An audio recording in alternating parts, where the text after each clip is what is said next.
Welcome, here I've got iPad 2021 and I'm gonna show you how to record the time-lapse video at this device.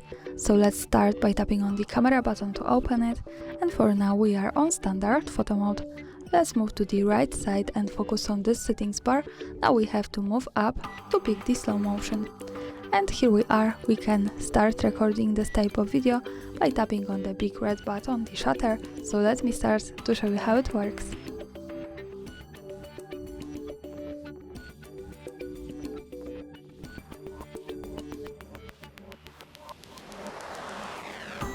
Now let's stop by tapping again on the shutter button to see the video.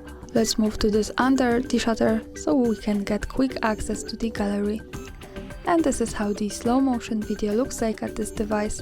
Thanks for watching, subscribe our channel and leave the thumbs up.